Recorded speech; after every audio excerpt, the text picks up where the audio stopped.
Good afternoon, friends. I hope you all heard the first part of the story. Let us begin the second part. Listen the story. Attracted by the crowd, I too went and stood in the courtyard and asked, "Why have all these people come? There is no performing monkey here." A boy, a fellow without any brains, said, loud enough for everyone to hear, "What are you doing here?" Then a youngster, immature and without any manners, thinking that all these things were now of the past. I kept quiet. Seeing so many people there, Ranga came out with a smile on his face. Had we all gone inside, the place would have turned into what people call the black hole of Calcutta. Thank God it did not. Everyone was surprised to see that Ranga was the same as he had been 6 months ago when he had first left, left our village. An old lady who was near him ran her hand over his chest, looked into his eyes, and said, "The Jainwara is still there. He hasn't lost his caste."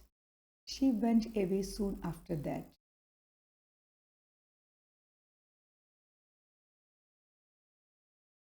Ranga laughed. Once they realized that Ranga still had the same hands, legs, eyes, and nose, the crowd melted away like a lump of sugar in a child's mouth. I continued to stand there. After everyone had gone, I asked, "How are you, Rengappa? Is everything well with you?" It was only then that Ranga noticed me. He came near me and did a namaskara respectfully, saying, "I am all right. With your blessings." I must draw your attention to this aspect of Ranga's character. He knew when it would be to his advantage to talk to someone and rightly assessed people's worth.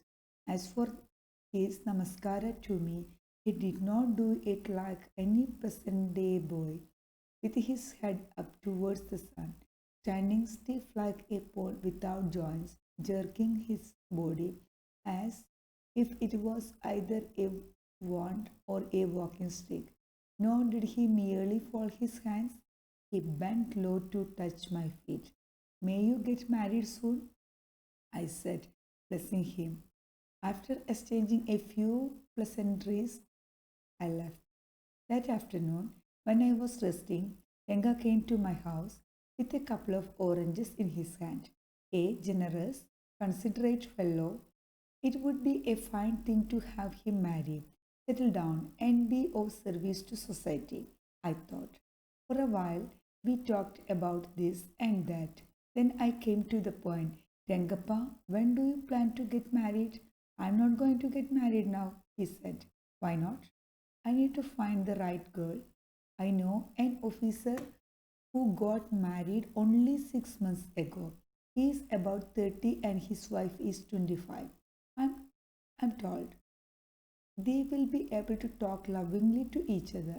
Let's say I married a very young girl. She may take my words spoken in love as words spoken in anger. Recently, a troupe in Bangalore staged the play Shagundala. There is no question of Dushenda falling in love with Shagundala if she were young.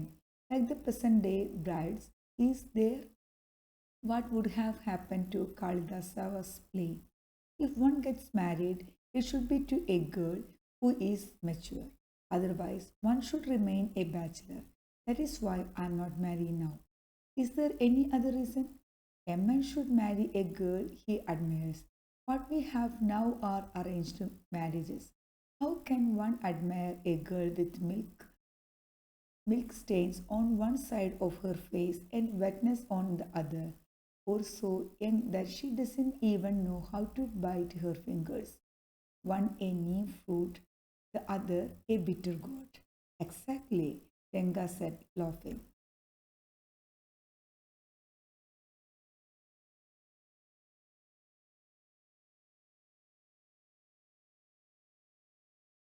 I was distressed that the boy who I thought would make a good husband had decided to remain a bachelor. After chatting for a little longer, Ranga left. I made up my mind right then that I would get him married. Rama, Bravo's niece, a pretty girl of 11, had come to stay with him. She was from a big town, so she knew how to play the veena and the harmonium. She also had a sweet voice. Both her parents had died, and her uncle had brought her home. Ranga was just the boy for her, and she the most suitable bride for him. Since I was a frequent visitor to Rama Rao's place, the girl was quite free with me. I completely forgot to mention her name. Ratna it was. The very next morning, I went to their house and told Rama Rose's wife, I will send some buttermilk for you.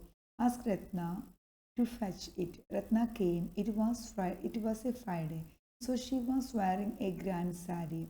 I told her to sit in my room and requested her to sing a song. I sent for Ranga.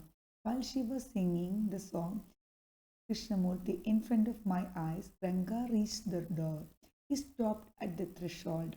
He did not want the singing to stop, but was curious to see the singer. Carefully, he peeped in.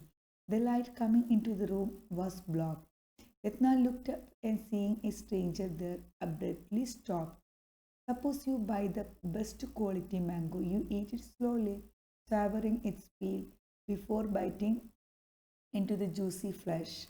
You do not want to waste any part of it. Before you take another bite, the fruit slips out of your hand and falls to the ground. How do you feel? Renga's face showed the same disappointment when the singing stopped. You sent for me? He asked. He came in and sat on a chair. Ratna stood at a distance, her head lowered. Ranga repeatedly glanced at her. Once our eyes met, and he looked very embarrassed. No one spoke for a long while. It was my coming in that stopped the singing. Let me live. Words, mere words. The fellow said he would leave but did not make a move.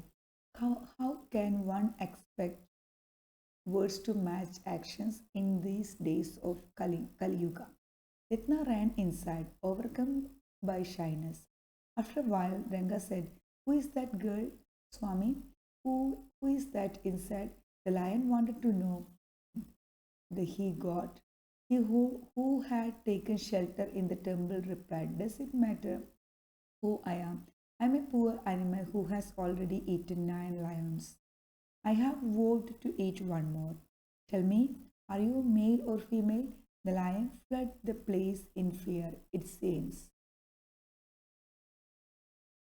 Like, like the he god, I said, what does it matter to either of us who she is? I am already married and you aren't the marrying kind. Very hopefully, he asked, She isn't married then? His voice did not betray his excitement, but I knew it was there. She was married a year ago. His face shriveled like a roasted brinjal. After a while, Ranga left, saying, I must go. I have work at home. I went to our Shastri the next morning and told him, Keep everything ready to read the stars. I will come later. I tutored him in all that I wanted him to say. I found no change in Ranga when I met him that afternoon. What is the matter? You seem to be lost in thought. I said, Nothing wrong, believe me. Headache. Come, let's go and see a doctor.